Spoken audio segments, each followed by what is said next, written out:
Muy buenos días, les saluda la doctora Alejandra Monroy López. Sean bienvenidos y bienvenidas a esta cuarta sesión del Seminario Nacional e Internacional sobre Derechos Humanos de Niñas, Niños y Adolescentes en el marco de la cátedra.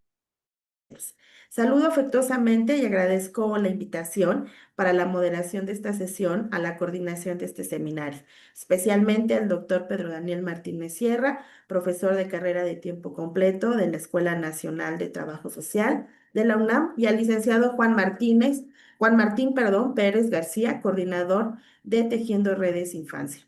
Asimismo, le doy la más cordial bienvenida a nuestras ponentes del día de hoy, que más tarde tendré oportunidad de presentar a todas y a todos ustedes. Saludo también a quienes nos acompañan en la sala de Zoom, muchas gracias. Y por supuesto, con enorme placer, también saludo a nuestras y nuestros asistentes que nos acompañan por el canal de YouTube de la Escuela Nacional de Trabajo Social. Muchas gracias por su presencia. Siempre es muy importante que ustedes nos acompañen en estos eventos académicos. Antes de comenzar propiamente, quiero agradecer a nuestra directora, la maestra Carmen Casas, por el apoyo para estas actividades y que esto sea posible. Y por supuesto a Oscar por el apoyo logístico que siempre nos brinda para que estas sesiones virtuales se puedan efectuar. Haré unos anuncios de manera rápida. Lo primero es, debemos estar atentos y atentas a la liga del formulario para que puedan registrar su existencia. Recuerden que esto siempre va a estar disponible en el canal de YouTube y es el único medio en el que ustedes tienen para registrar su asistencia. No olviden, por favor, hacerlo. Va a estar colocado a lo largo de la sesión del seminario.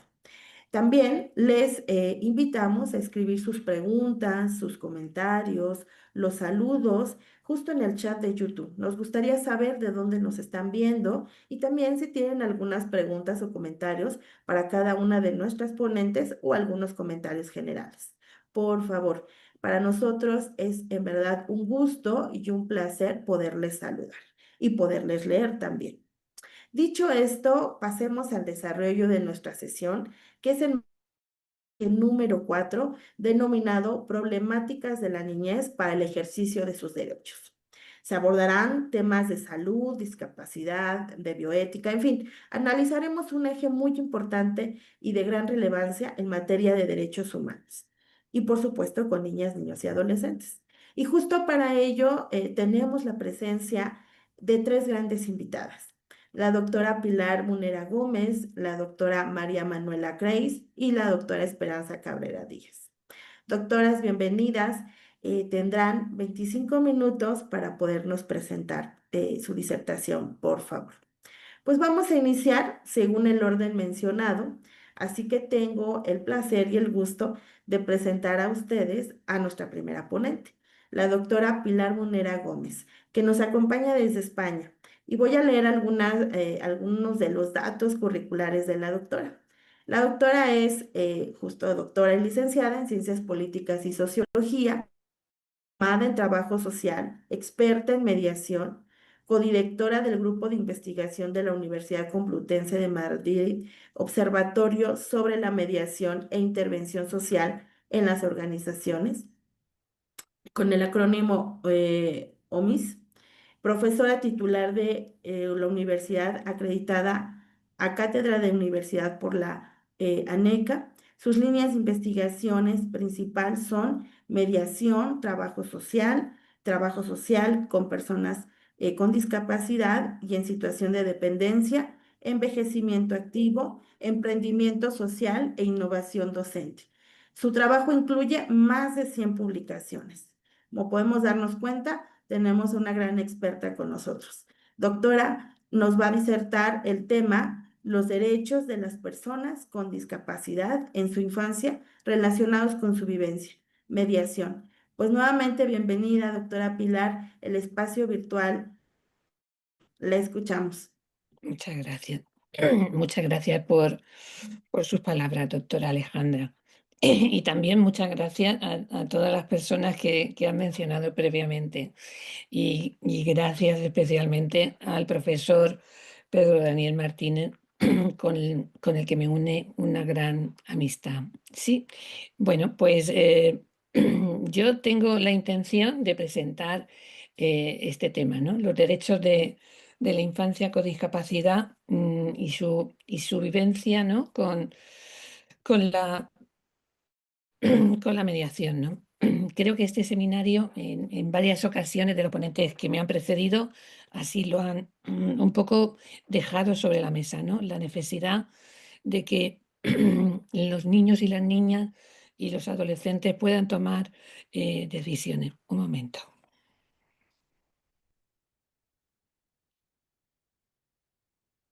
Mm.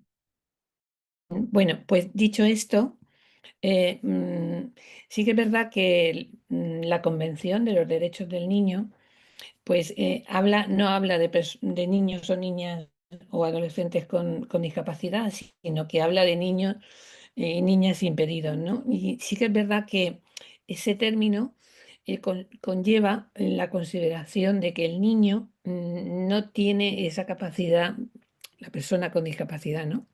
Ese niño con discapacidad no tiene capacidad de decidir, no puede decidir, ¿no? Y muchas veces, en este sentido, el verlo bueno, pues como lo menciona la Convención, como impedido, eh, se está ya previamente prejuzgando de que es una persona, aunque sea niño, ¿no? Esa capacidad que tiene, no tiene capacidad de decidir por sí mismo, ya que se le considera impedido en términos generales, ¿no?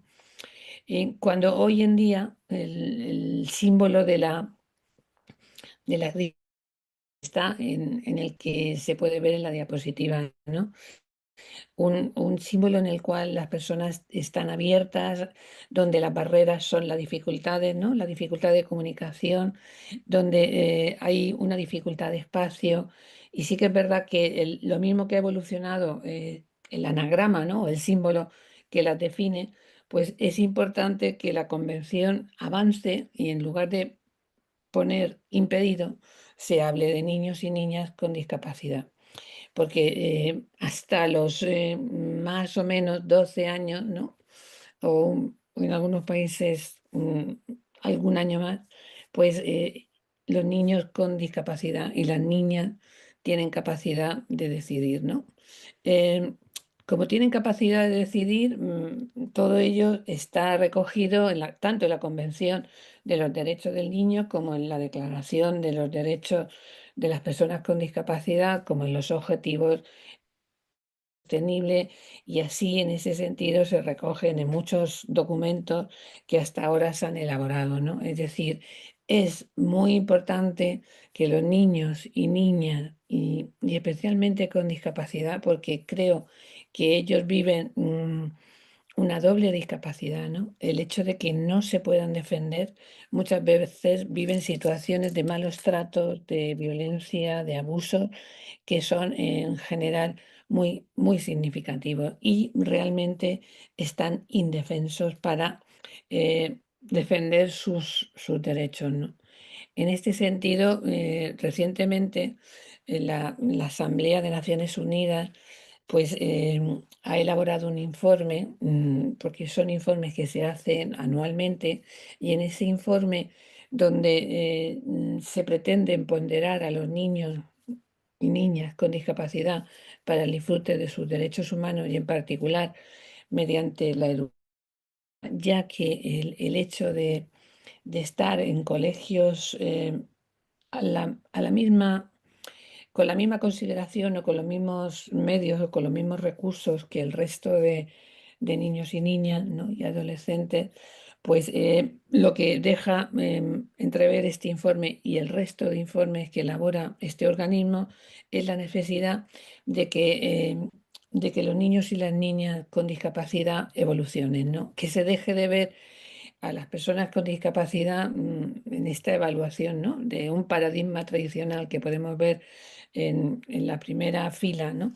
A un paradigma de la autonomía personal, ¿no? De ver a la persona con discapacidad como portador del mal, que es como un prejuicio que se tiene en ese sentido a la percepción de ver a una persona con discapacidad, a verla como una persona con muchos derechos, ¿no? Y que su- tanto su contexto como ella misma necesita crecer y empoderarse, ¿no? Sobre ello, sobre la situación en la que se encuentran las personas con discapacidad, pues hay y se ha escrito muchísimo, y especialmente desde la teoría sociológica de Oliver, pues lo que se propone son políticas públicas de participación, de emancipación, de reconocimiento, ¿no? Y yo lo que vengo a plantear, y creo que se ha dejado encima de la mesa, es la necesidad de utilizar otros sistemas de resolución de conflictos, otro sistema que no sea la vía judicial, como puede ser la mediación, ¿no? Porque las personas con discapacidad, y en ese sentido se puede ver como muchas tipologías, ¿no? Y no se pueden comparar, y es verdad que todos los niños o niñas que puedan tener una discapacidad, pues no es lo mismo un niño o niña que tiene una discapacidad visual con el que tiene intelectual o con el que tiene una discapacidad motora. ¿Por qué? Porque su capacidad de decisión, su raciocinio, por así decirlo, puede verse muy limitado, ¿no? Y en ese sentido, pues depende de las barreras en las que se encuentra. En España hay como casi 4 millones de personas, y en general niños podemos decir que hay un porcentaje muy pequeño, ¿no? A diferencia de las personas mayores, que cada vez tienen mayor discapacidad. La localización muchas veces depende de muchos factores, ¿no? Hay más personas con discapacidad, casi un 90% en las zonas rurales, ¿no? En la zona rural, y ahí hay como pocos recursos para que puedan promocionar, pero que a pesar de las número de personas o porcentaje que se pueda encontrar, es verdad que con una discapacidad psíquica que puede ser realmente determinante para ese raciocinio, pues hay una variedad muy amplia de tipos de discapacidad que no limitan la capacidad de decisión que tienen los niños, ¿no? Y es que en general los niños y las niñas con discapacidad viven como muchas situaciones de exclusión, ¿no? Tanto en la atención sanitaria, como en los procesos de rehabilitación, como en el acceso a una educación. Muchas veces se les limita su acceso a una plaza escolar en un colegio normalizado, se les limita y se les impide acudir a esos colegios normalizados, cuando con recursos especiales, ¿no? Podrían llevar el mismo proceso de aprendizaje. Y está claro que una formación, pues es una variable determinante para que este niño o niña con discapacidad pueda crecer y promocionar en la vida como cualquier otra persona o ciudadano. En este sentido, esas dificultades que hay en el acceso a una plaza escolar, pues son determinantes para su progreso. Aquellos que muchas veces acceden a esa plaza escolar o a ese puesto o a esa posibilidad de escolarización en un colegio normalizado, lo que viven son situaciones de abuso, de exclusión, de bullying, viven en su propia persona, muchas situaciones de malos tratos que realmente son o no tienen esa capacidad como cualquier otra persona de resolver o de gestionar. Sí que es verdad que la administración pública muchas veces, ¿no? Administración o el propio personal del centro no tiene esa capacidad de resolver todas esas situaciones de exclusión, pero sí que ello limita el desarrollo, por así decirlo, de los niños y las niñas. Y es verdad que una formación en una edad temprana, ¿no? En una estimulación precoz de una persona con discapacidad es determinante para su desarrollo y crecimiento. no es lo mismo recibir esa formación desde el comienzo, ¿no? Desde su primera infancia, ¿no? Que recibirla en una fase más avanzada, porque su capacidad de aprendizaje pues se ve ahí progresivamente limitada. Con lo cual, la incorporación de los niños a los centros escolares pues sería muy importante. Y a la par que está la convención, los derechos recogidos en la convención, pues están los de los niños, están los derechos recogidos en la Convención Internacional de los Derechos con Personas con Discapacidad, ¿no? Y entre los principios más importantes, pues está el respeto a su dignidad, la no discriminación, la participación, ¿no? Podemos ver que en cierta forma pues son comparables a los derechos reconocidos en la Convención Internacional de los Derechos de las Personas con discapacidad y con la de los niños y niñas, ¿no? Y entonces estos derechos que se pueden promocionar en los centros escolares pueden venir a favorecer el crecimiento de, de, de las personas con discapacidad. No voy a traer el caso de ningún niño o niña, ¿no? Por el respeto a su confidencialidad, pero creo, y no sé si podéis conocer la historia de Helen Keller, que fue una niña que era sorda y ciega y muda, y bueno, sorda no era ciega y muda, ¿no? Pasó de ser como una persona que no estaba educada y que no se podía comunicar, y gracias al aprendizaje, ¿no? que recibió de Anna O'Sullivan, pues puso en marcha todo un proceso de aprendizaje y abrió el camino para la educación, ¿no? Inclusiva de de los niños y niñas que tenían o eran ciegas y mudas, ¿no? Esto a ella a Helen Keller, le hizo promocionar como persona, y creció y se desarrolló y fue una defensora nata de los derechos de las niñas con discapacidad.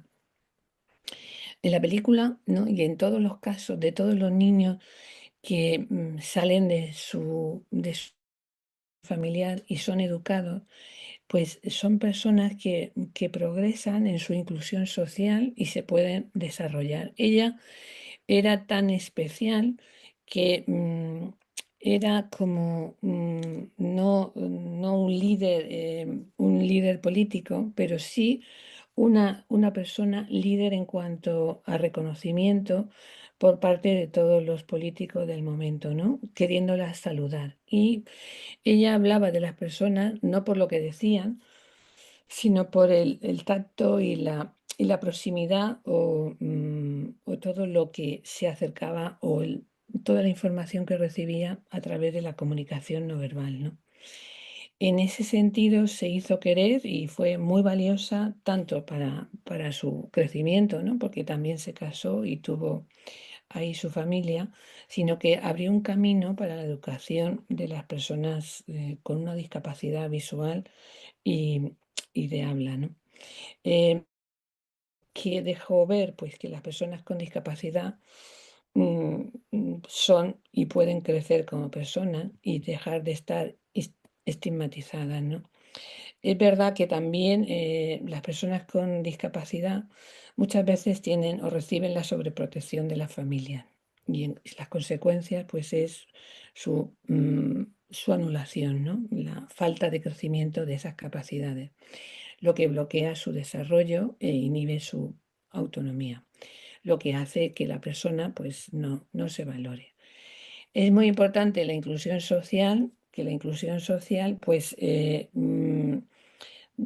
y para conseguirla, pues hay que brindar los medios necesarios, hay que dotar de recursos, quitar las barreras, no ya tanto físicas, arquitectónicas, sino muchas veces son percepciones que hay que eliminar, ¿no?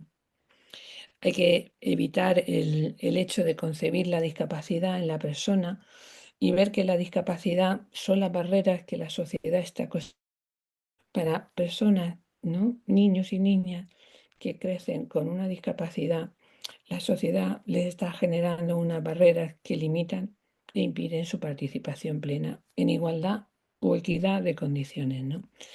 Todo ello no pone el peso de la discapacidad en la persona, sino en el contexto, lo que hace cambiar, por así decirlo, la percepción de la discapacidad en lo que no es algo fijo, sino realmente nosotros cuando crecemos pues vamos evolucionando, ¿no? Y es verdad que las personas eh, crecen, ¿no? Pero muchas veces estas personas son en general cuidadas por su familia, ¿no? Y la infancia con discapacidad es un grupo altamente sensible a ser o a vivir esa exclusión social, ¿no? Especialmente los adolescentes. Para ello, yo propongo la utilización de la mediación. De la mediación no es una vía judicial, ¿no? En algunos centros, aquí en España, cuando a un menor se le rechaza en un centro escolar, los padres tienen la vía judicial. La vía judicial es tan lenta que pueden pasar años donde ese menor no vea resuelta su solicitud de ser admitido en un centro. Con lo cual, en ese sentido, el retraso en su formación es muy alto y la pérdida o la falta de ejecución de ese derecho a una educación y a una educación inclusiva, pues se comete constantemente. En lugar de ir a una vía judicial que es lenta, tardía, pues la solución sería acudir a la mediación. Y la mediación es un proceso en el cual las partes van de forma voluntaria y donde se genera un espacio de encuentro y resolución de los malentendidos, ¿no? Y se buscan acuerdos para resolver los problemas que se plantean, ¿no? Donde la figura del mediador es muy importante. Se considera que la mediación es una técnica alternativa a la gestión de disputas y creo que especialmente en el contexto de la discapacidad y de los menores habría que respetar los derechos que se le han reconocido tanto a las personas con discapacidad como si hay mayores con dificultades en esto. Desde ese respeto a los derechos, pues favorecer su participación a través de ajustes de recursos que facilitan la comprensión, ya sean dibujos, ya sean lenguaje de signos, etcétera. Todo tipo de ajuste o recurso que sirva para que la persona con discapacidad pueda expresarse. Los niños y las niñas tienen que decidir si quieren estar o no internados y en ese sentido la mediación lo que hace es poner en valor los acuerdos, los intereses comunes y especialmente el permitir escucharse. En el mundo de la discapacidad, los niños muchas veces crecen viviendo violencia y violencia en su entorno familiar. Gestionar estos conflictos, no respetando esas relaciones familiares que para la persona, para el niño o niña con discapacidad es muy importante, y romper esos lazos familiares, pues es mucho más traumático. Pero sí que es verdad que en un entorno judicial puede ser mucho más frío, frustrante para una persona con discapacidad porque no entiende los términos jurídicos, no entiende lo que sucede en un entorno que ofrece la mediación, es mucho más humano y más cercano. En este sentido, la mediación lo que hace es unir los intereses comunes, dejar los intereses que no coinciden y buscar de esos intereses comunes, que siempre, si es en el entorno familiar, va a ser el bienestar del menor con discapacidad, ¿no? Es decir, que no va a ser romper las relaciones familiares, sino resolver los problemas desde los acuerdos que puedan llegar las partes a consolidar, ¿no? Muchas veces estos menores se les asigna un tutor o tutora que no han decidido, son familiares que no van a visitarle, o son familiares que muchas veces eh, no respetan los deseos que el niño o la niña puede tener respecto a sus bienes, sobre la gestión que quiere hacer o sobre sus necesidades.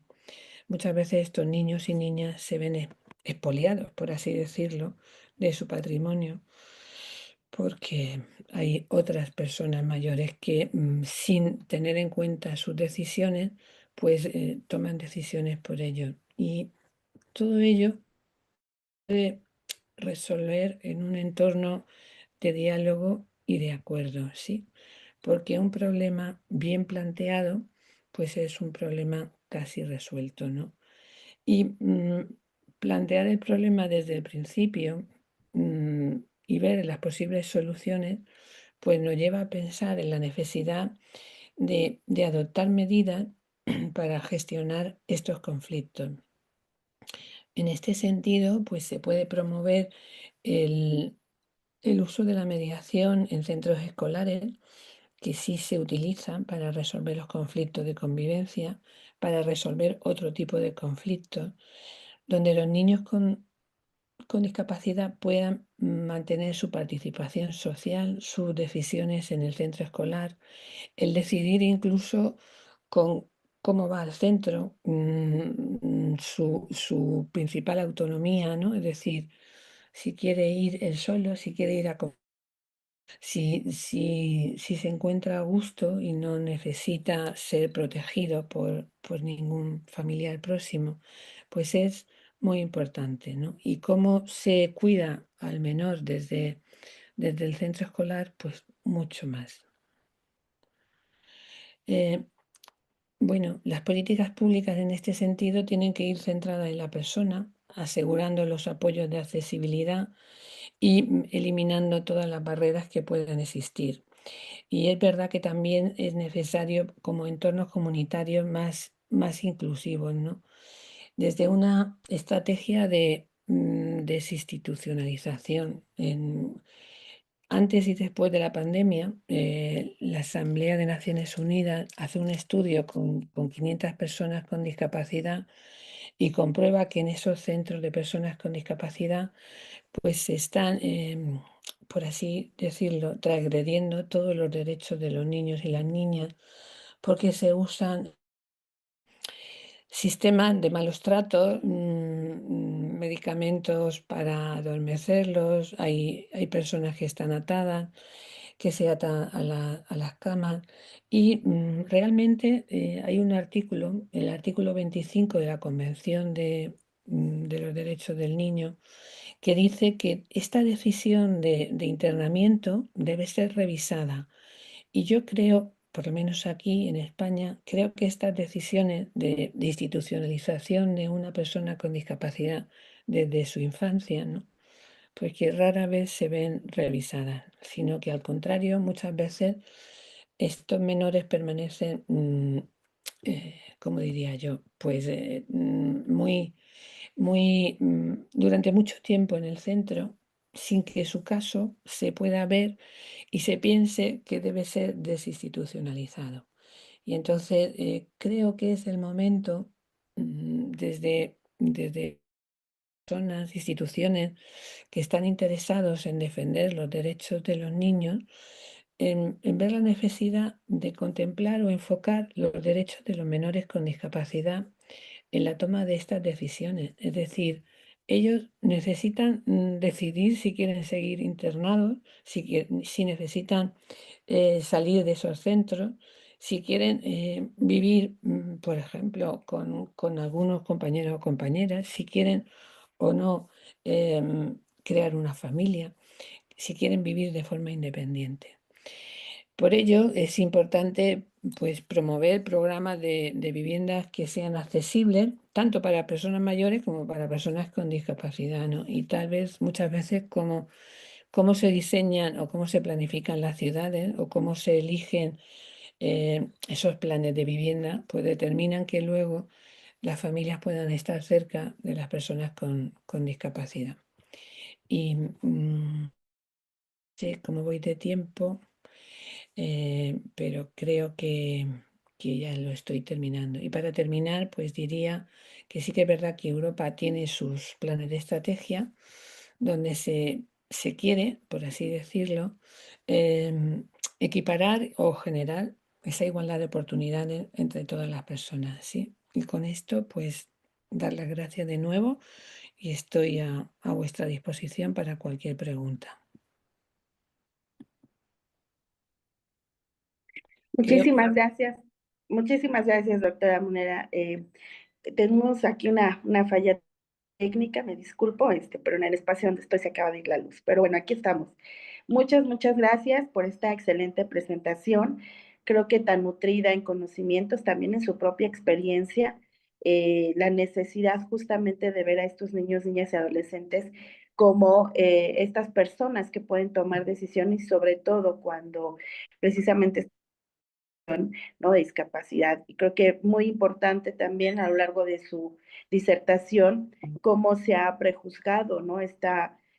Sobre todo pensar que estos niños, niñas y adolescentes con discapacidad no pueden decidir o no tienen esa capacidad de decisión y bueno, viven esta doble discapacidad justamente, ¿no? Porque se ven expuestos a otras problemáticas, sobre todo de violencia, de maltratos, como ya nos comentaba, de bullying, incluso pues hasta ser discriminados en ámbitos educativos, en la vulneración de sus derechos precisamente, en la atención de servicios sanitarios o de salud. Creo que muy interesante este paradigma que usted nos habla sobre poder resolver estos conflictos con la mediación, ¿no? Y justo un paradigma que promueve más la autonomía personal, que ve justamente a estos niños y niñas y adolescentes con derechos y que justo se entiende que esta resolución de conflictos mediada, ¿no? Se puedan llegar justamente a estos acuerdos y más que con una visión muy judicial, ¿no? Creo que es romper un poquito paradigma, un poco una visión muy reduccionista para pasar a algo mucho más integral, más humanista, un enfoque más cercano, como bien lo comentaba. Pues muchísimas gracias, doctora. Agradecemos su participación y antes de continuar con las siguientes ponentes. Bueno, me gustaría comentarles y más bien agradecerles todos los saludos que nos han enviado, poder mencionar que nos están viendo desde Tuxtla Gutiérrez, Chiapas, nos están viendo también desde Chihuahua, nos saludan también desde Pachuca Hidalgo, desde Querétaro, desde el Estado de México, desde Toluca también. Tenemos saludos también de la Ciudad de México, por supuesto también de Paraná, Entre Ríos, Argentina. Muchas gracias, Ciudad de México, Ecuador. Bueno, creo que tenemos bastante. Eh, y bueno, pues también agradecerles. Ya hay algunos comentarios, algunas preguntas, ¿no? Pero como hemos comentado, las preguntas las vamos a dejar al final para que puedan nuestras ponentes hacer algunos comentarios, ¿no? Hay algunos comentarios como Avilé Talleres Creativos nos dice, de acuerdo a la necesidad de niñas, niños y adolescentes, a su contexto también y a su condición de discapacidad, ¿no? Como la necesidad de tener que ir adaptando esto a sus contextos. Miriam Ovalle nos comenta, las infancias y en especial las que sufren una discapacidad sufren violencias por parte de la familia, la sociedad, la escuela, incluso del Estado, cuando no garantizan sus derechos humanos. Pero, Noemí Ortiz, no existen políticas públicas que garanticen sus derechos.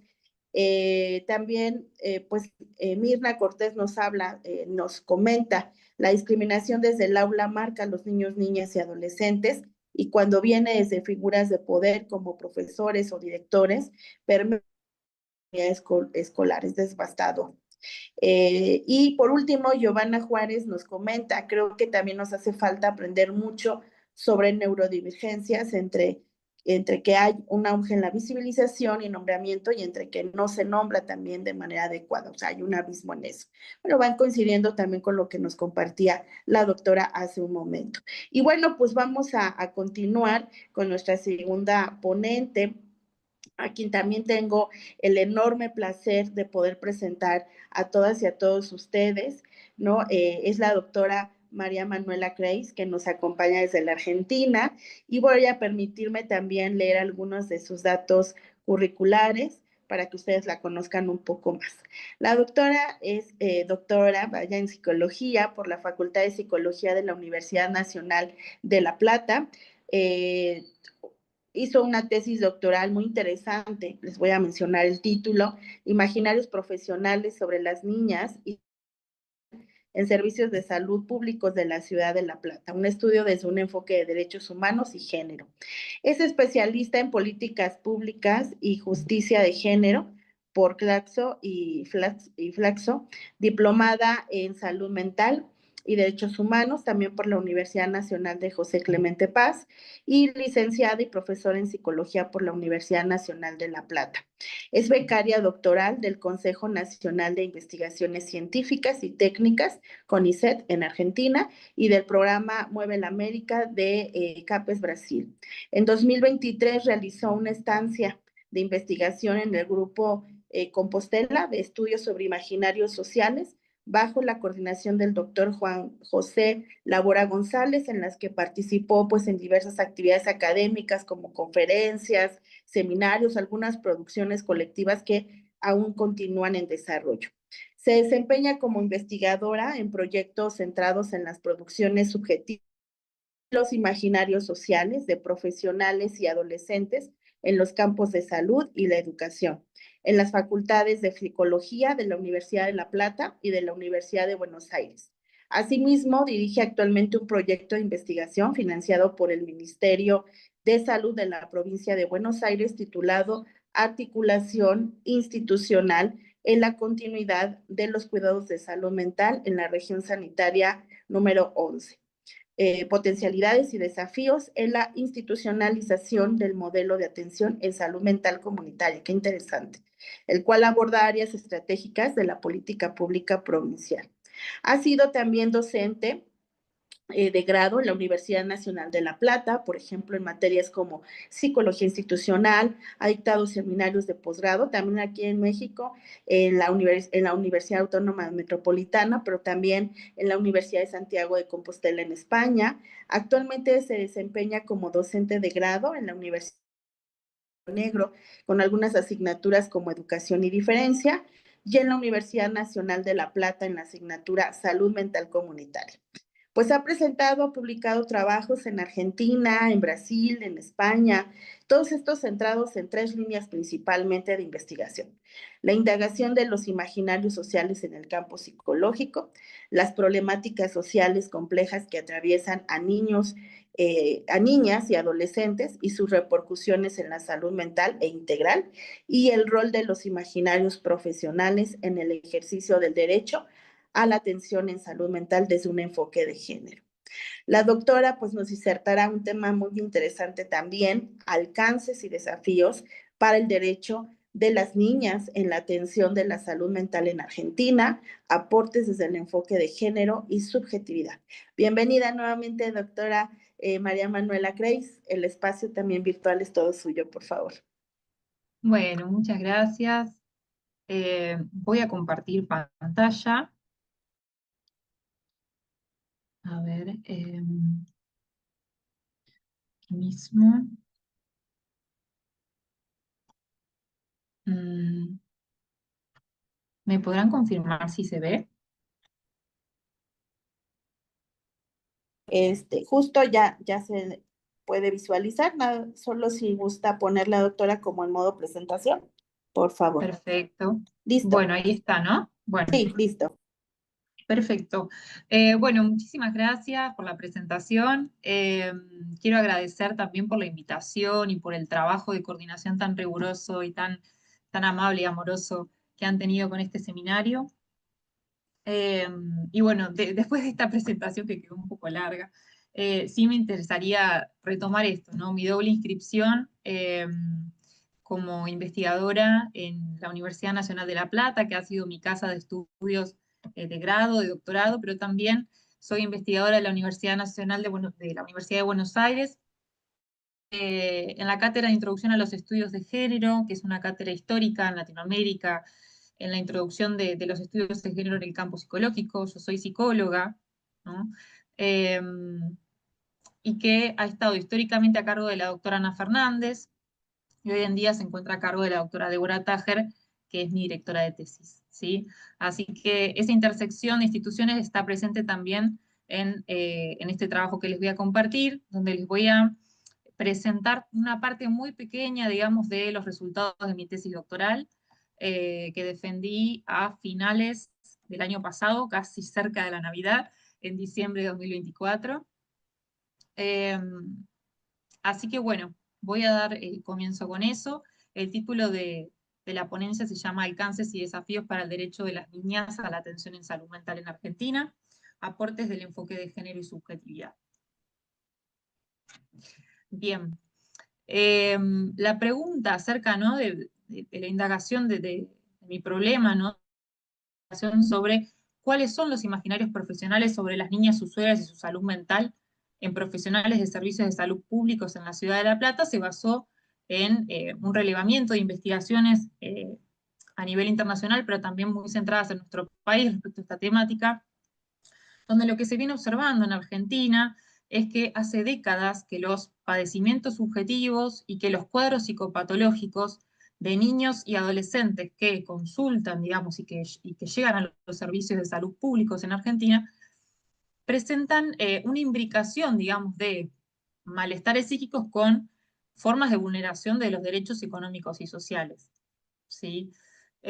Ante esto, lo que se observa en muchos casos, y lo que hay distintos investigadores que han remarcado, que los servicios de salud presentan muchas dificultades para abordar estas problemáticas sociales complejas, ¿no? En muchos casos, la manera, el significante que se utiliza para mencionarlas es el de casos, ¿sí?, como para referir a aquellas problemáticas que no se encajan, digamos, en el paradigma de la enfermedad mental, que son de niños, niñas y adolescentes, en donde se los suele caracterizar como pacientes graves, donde la gravedad no tiene que ver necesariamente con la cuestión clínica, sino más bien con las dificultades que se encuentran por parte de los equipos para encontrar una salida terapéutica ante estas situaciones que implican una interseccionalidad de problemáticas para su abordaje. A su vez, distintas investigaciones que incorporan un enfoque de género hablan acerca de la población de las niñas en particular y sobre todo a partir de la pubertad como un grupo de riesgo. ¿Esto por qué? Porque se observa que, bueno, que las niñas presentan ciertos malestares específicos, a diferencia de los varones en este momento vital, como por ejemplo hay un aumento del malestar vinculado a la autoestima, ¿sí?, a la imagen corporal. También aparecen problemáticas sociales que se incrementan o que se aparecen, digamos, en la pubertad vinculados al acoso y a la violencia sexual. Y en poblaciones con históricas vulneraciones de derecho, lo que se observa es el incremento o la aparición de problemáticas, como mencioné, como la violencia sexual, el embarazo y la maternidad infantil, ¿sí?, el casamiento precoz, entre otros. Ahora bien, lo que suele observarse, algunas investigaciones plantean que hay sesgos de género en la interpretación del padecimiento mental en los servicios, porque las niñas, esto es sobre todo igual en la primera infancia, por lo que he relevado, llegan de manera más tardía a los servicios porque suelen presentar una sintomatología más silenciosa que los varones, ¿sí? Y que en muchos casos se enlaza con ciertos estereotipos de género vinculados a la docilidad, ¿no?, y a la sumisión, que parecería que para los adultos no parece como algo tan problemático, ¿no? Entonces ingresan de manera más tardía. En este sentido, si bien se observa que en Argentina las niñas se encuentran entre los grupos sociales más desprotegidos, ¿sí?, distintas autoras, ¿no?, en el campo como Eva Giberti, como Ana María Fernández, mencionan que las problemáticas particulares que enfrentan las niñas se suelen incluir en dos categorías, o en la categoría de niños, que no tienen en cuenta las diferencias de género, o en la categoría de mujeres, ¿sí?, como mujeres adultas, que omiten las especificidades que hacen a las particularidades del ciclo vital. En este sentido, en mi tesis yo trabajé mi objetivo fue el de elucidar qué imaginarios profesionales sobre las niñas usuarias y su salud mental aparecen en los servicios públicos, ¿sí? Yo soy de la ciudad de La Plata, así que trabajé con hospitales de allí. En los objetivos específicos, lo que a mí me interesó relevar, ¿sí?, fue qué problemáticas los profesionales observan, podríamos decir, cómo trabajan, qué modalidades de abordaje establecen, qué representaciones y afectos aparecen sobre el género en estas problemáticas, y finalmente, qué obstáculos y facilitadores para el derecho a la atención en salud mental en niñas se pueden registrar a partir de estos imaginarios. Claramente las problemáticas que enfrentan las niñas no tienen solamente que ver con cuestiones de género, ¿no? Pero a mí me interesó relevar esta dimensión, digamos, en intersección con otras, porque observaba que en las investigaciones que trabajan sobre esto son incipientes en el país. Entre los lineamientos teóricos, yo lo resumo en aquello que Deborah Tager llama el enfoque argentino de derechos humanos y género en salud mental, que toma aportes de la psicología institucional, de la salud colectiva y de los estudios de género y subjetividad. Una categoría fundamental, como ya se habrán dado cuenta en mi trabajo, es la de imaginarios profesionales, que toma los aportes de Castoriadis, que es un autor muy relevante en el campo de la psicología institucional, pero también tomo, digamos, aportes argentinos, ¿sí? Para pensar. La idea de imaginarios profesionales viene de la noción de imaginarios sociales de Castoriadis, que en un sentido castoridiano hablar de imaginarios implica, por un lado, indagar qué naturalizaciones se encuentran presentes en pensar, de sentir y de trabajar en salud mental, y por otro lado, qué significaciones imaginarias instituyentes podemos encontrar en el trabajo en salud mental.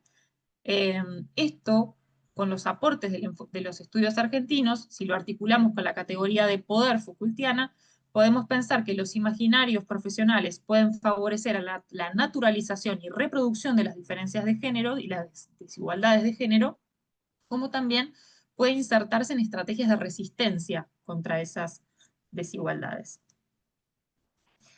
Bien, la metodología que usé para mi investigación se trató de un estudio cualitativo, un diseño flexible de tipo exploratorio, descriptivo y transeccional. Algo importante, digamos, es que el periodo en el cual yo trabajé fue entre febrero de 2021 y julio de 2022, que es el momento en el que Argentina ya se empieza a flexibilizar todo lo que tiene que ver con las medidas de cuidado por el aislamiento social, ¿no? Por COVID-19, ¿sí? Finalizando ya la segunda ola. Y bueno, la muestra, el criterio fue intencional, de casos tipo pertinentes y accesibles, compuesta por psicólogos, psiquiatras, médicos, abogados, nutricionistas y trabajadores sociales de 5 servicios de salud públicos de la ciudad de La Plata. ¿Sí? Las técnicas que implementé fueron la observación participante, en la visita con los profesionales y entrevistas semidirigidas individuales y grupales a equipos que trabajaban de manera conjunta. La conformación de la muestra quedó representada finalmente por 55 profesionales de 5 hospitales públicos de segundo y el tercer nivel de atención. Si se fijan, ¿sí? Para quienes no conocen, digamos, la ciudad de La Plata, ahí tenemos a la izquierda el mapa de Argentina, tenemos la provincia de Buenos Aires, que es la que está marcada con un color. La Plata es la capital de la provincia de Buenos Aires, ¿sí? De manera que los hospitales, ¿sí? De la ciudad de La Plata tienen una referencia muy importante, no solamente para la ciudad, ¿sí? O para la región metropolitana. ¿Sí? Suelen llegar a trabajar con los servicios, digamos, que trabajan con niños, y en cuestiones de salud mental suelen llegar de toda la provincia. Y otra cosa muy importante es que cuando hablamos de hospitales públicos, del sistema de salud pública en Argentina, si bien es claro que nuestro sistema tiene una pretensión de acceso universal, finalmente en la práctica lo que sucede es que la población que accede a los servicios es población de sectores más empobrecidos, en muchos casos, ¿no? Personas que no tienen obra social, no entidades de medicina prepaga. ¿Sí? De todas maneras, en los casos de el trabajo con situaciones o problemáticas de salud mental, aparece cierta excepción porque los servicios que trabajan con esto tienen mucha referencia, ¿sí? En la ciudad y en la provincia. Bien, y en cuanto a las características de los profesionales con los que trabajé, bueno, claramente en su mayoría son mujeres cis, ¿sí? Porque esto se observa que hay una tendencia, ¿no? en la ocupación de los puestos de cuidado, ¿no? A la feminización. Y en su mayoría trabajé con psicólogos, psicólogas y trabajadores sociales. ¿Por qué? Porque la diferencia entre profesionales tiene que ver con que estas profesiones son las que mayormente integran los equipos y los dispositivos que trabajan con estas problemáticas. El criterio, digamos, de inclusión ha sido el de profesionales que trabajen con niñas entre 10 y 14 años. Estamos hablando el momento que yo centré es básicamente la pubertad. Bien, para el análisis de datos utilicé la perspectiva de elucidación crítica de los imaginarios de Ana María Fernández y realicé análisis de contenido temático. Finalmente se establecieron 4 categorías. En primer lugar, problemáticas que se manifiestan como demandas de consulta en salud mental en niñas, desde la perspectiva de los profesionales, modalidades de abordaje, representaciones y afectos vinculados al género, y obstáculos y o facilitadores para el derecho a la atención en salud mental. Poder abordar todo esto en la presentación, pero bueno, les voy a traer una parte. En cuanto a las demandas, acá pueden ver distintas cuestiones que están en mi tesis, que yo trabajé, digamos, bien a detalle, pero que no me voy a detener ahora. Cualquier cosa pueden preguntar, yo envío, digamos, pongo en copia la tesis que ya está publicada. Pero bueno, de manera espontánea los profesionales hablan de presentaciones psicopatológicas femeninas en niñas, mencionan trastornos de la conducta o comportamientos desregulados y disruptivos que presentan las usuarias. También se habla de la problemática de los intentos de suicidio y las autolesiones como una problemática femenina. Otra de las cuestiones que mencionaron ellos espontáneamente tiene que ver con los malestares en las problemáticas de la modalidad alimentaria o los trastornos de la conducta alimentaria. Y estas últimas dos que voy a mencionar, la violencia sexual y el embarazo y la maternidad infantil, fueron ejes de indagación que yo incorporé, ¿sí?, a los fines de relevar el estado de la cuestión. Me voy a centrar hoy en la violencia sexual contra las niñas, porque me pareció que era un eje que permitía ver distintas cuestiones que me interesaba transmitir. Bien. Sobre la violencia sexual, ¿sí?, lo que voy a decir es que en este momento, que recuerden que coexiste, que es el momento posterior, ¿no?, casi ya finalizando el post del aislamiento social y preventivo, lo que aparece por parte de los profesionales es que mencionan que la violencia sexual contra las niñas es una demanda masiva en los servicios hospitalarios, ¿sí? Es decir, que luego de los primeros meses por la pandemia de COVID-19, los profesionales dicen las demandas por abuso sexual brotan por debajo de las baldosas, ¿no? En ese sentido, estamos en contacto, ¿no?, con servicios que se encuentran colapsados respecto a estas cuestiones. Ahora bien, esto ya se encuentra, ¿no?, hay un montón de investigaciones que hablan de la violencia sexual como la otra pandemia y demás. Me marcar que, además de estas cuestiones, los profesionales mencionan que las demandas, a diferencia de años anteriores, de la violencia sexual contra las niñas, ellos ven un impacto muy, pero muy positivo de las políticas de educación sexual integral en Argentina. La Ley de Educación Sexual Integral en Argentina se aprobó en el 2006, tiene casi 20 años, es una ley que ha estado en el foco y sigue estando en el foco del debate, tanto para personas que pensamos que es fundamental para el acceso y el ejercicio de los derechos en la infancia, como para ciertos grupos que se encuentran totalmente en contra, ¿no? Lo que se ha observado, no, la ley que establece la Ley de Educación Sexual Integral, el acceso a la educación sexual integral en las escuelas, en todos los niveles educativos, tanto escuelas privadas como públicas, ¿no?, con una adaptación según el momento de desarrollo en el que se encuentran los niños y adolescentes. En este sentido, ¿en qué impacta esta política en las demandas? Es que los profesionales observan que las niñas hoy en día herramientas para identificar, para detectar situaciones de violencia sexual, para poder hablar con un adulto, ¿sí? E incluso en algunos casos, algunos profesionales mencionan que las niñas cuentan con herramientas también para ponerle límites a sus agresores, ¿no? Establecer, esto no está bien, ¿sí? Lo que intentás hacer o lo que estás haciendo no está bien. Otra de las cuestiones que mencionaron mucho tiene que ver con el impacto del movimiento de mujeres, ¿sí?, en la visibilización, ¿sí?, de esta problemática, tal como se ve en el recorte que pueden ver aquí abajo del cuadradito que está a mi izquierda. En Argentina, fundamentalmente en el año 2018, Telma Fardín, que es una actriz argentina, que es actriz desde que es muy chiquita, ¿sí?, hizo una denuncia penal y pública a Juan D'Artés, también actor, que en la tira Patito Feo, en Argentina, que es una tira muy conocida, hizo una denuncia por abuso sexual, ¿no?, que luego se terminó, ¿no?, digamos que esto aconteció penalmente, y esto en Argentina tuvo un impacto muy, pero muy fuerte, ¿sí? Voy a leerlo, que no me acuerdo de los números, pero hubo, a partir de esa denuncia pública que hizo Telma, hubo un aumento del 1200% en denuncias por abuso sexual infantil, ¿sí?, y hubo un aumento del 123% de llamados a la línea 144 en Argentina, que es la línea de atención contra las violencias. En este sentido, los profesionales reconocen, ¿sí?, que hay cambios vinculados a esto también. Y ahora bien, si bien algo que ha sido significativo de observar es que si bien observan algunos de estas cuestiones, en general no se refieren a este tipo de violencias como violencias por motivos de género. No consideran que haya motivos de género, digamos, en estas cuestiones, ¿sí?, de manera explícita. Más bien las cuestiones de la violencia sexual contra las niñas, ¿sí?, o el hablar en femenino, digamos, para referirse a esta problemática, que no solamente, digamos, tiene que ver con niñas, ¿no?, también hay violencia sexual contra niños, pero aparece contra niñas de manera naturalizada, ¿no?, como si esto fuese algo que aconteciera, ¿no?, como, de manera natural.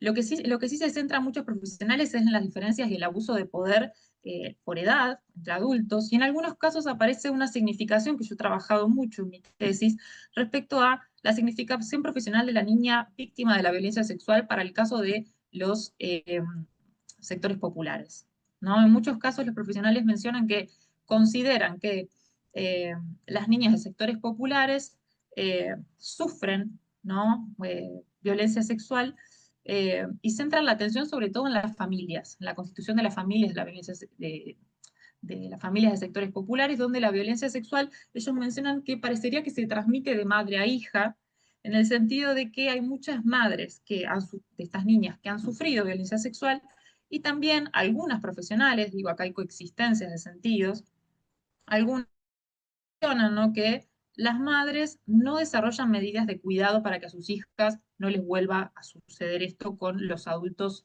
cercanos de la familia, ¿no?, centrando la visión sobre todo en la responsabilidad de las madres sobre esta problemática. A su vez, como tenemos esto también, podemos ver que en el momento, ¿no?, en que se realiza la entrevista, hubo muchas situaciones, ¿no?, tanto en entrevistas grupales como individuales, de reflexión in situ sobre las condiciones con las cuales trabajan. Digo, es una problemática con la que aparece como una demanda masiva, ¿sí? Entonces los profesionales empiezan a identificar en el momento, se observó en las entrevistas, que sea por el motivo que lleguen, ¿sí?, no tiene que ser necesariamente por una situación de una sospecha de violencia sexual, las niñas con las que suelen trabajar en los servicios han sufrido situaciones de violencia sexual, ¿sí? Aparece como un antecedente en la atención. Entonces, lo que observamos por un lado es que la violencia por motivos de género sigue apareciendo como una problemática adulta, más allá de que se identifican estas cosas, y que si bien mencionan ¿no?, y desigualdades de edad, parecería que hay una ausencia de un enfoque, digamos, interseccional que integre críticamente, ¿no?, estas desigualdades. Bien. En cuanto a las modalidades de abordaje, yo mencioné que es una demanda masiva, ¿no? Bueno, los profesionales mencionan que si bien es una demanda masiva, la disponibilidad para alojar y trabajar con esta problemática es limitada, ¿sí? Entonces, los profesionales que conforman dispositivos de abordaje interdisciplinarios, digamos, y circuitos de abordaje interdisciplinarios en el sistema de salud pública, mencionan que es una problemática que funciona a modo de papa caliente, ¿sí? Es decir, que rápidamente se intenta derivar, que los profesionales, generalmente, digamos, sus colegas tienen mucho miedo a trabajar con estas situaciones. Entonces, no es menor decir que, por un lado, tenemos esta situación donde rápidamente se tiende a derivar, ¿sí?, huir estas demandas, y por otro lado, hay, y esto es un criterio a destacar, que yo lo he llamado, digamos, como invenciones cotidianas de resistencia en los servicios, porque para decir que si existen circuitos de trabajo interdisciplinarios o dispositivos o grupos que se han creado en el momento de que yo hago la investigación, esto ha sido por las conquistas de los propios profesionales, es decir, por profesionales que han trabajado de manera de honor durante muchos años, digo 10 años, o que han conciliado el trabajo, digamos, asignado, ¿no?, en una guardia en salud mental, con un trabajo en principio militante hasta que se logra, ¿no?, generar la disponibilidad de un espacio para que se pueda trabajar, ¿no?, y para que haya un trabajo, una renta específica, ¿no? En estos casos, en este momento en el que yo estoy haciendo la entrevista, aparecían muchísimos armados de cuadernillos, momentos de difusión, incluso una de las observaciones participantes fue una charla que dan un grupo de profesionales a otro ¿no? Es una problemática con la que empiezan a trabajar, digamos, y se intenta instaurar un trabajo de otro lado. En este tipo de trabajo, ¿no? Aparece una valoración muy grande de la interdisciplina, sobre todo el rol de los trabajadores sociales y de los abogados, ¿sí? Situación que quizás ustedes conozcan, digo, la relación de tensión entre los psicólogos y los trabajadores sociales, si bien en otras problemáticas aparecían, ¿no?, como muchas dificultades, en estos casos hay mucha valoración entre profesionales. Y en este caso también mencionan la necesidad de la interdisciplina no solamente como un espacio de formación, sino también de contención, ¿sí?, y de trabajo con los imaginarios acerca de la familia, de lo que implica esta problemática de violencia sexual en el interior de las familias.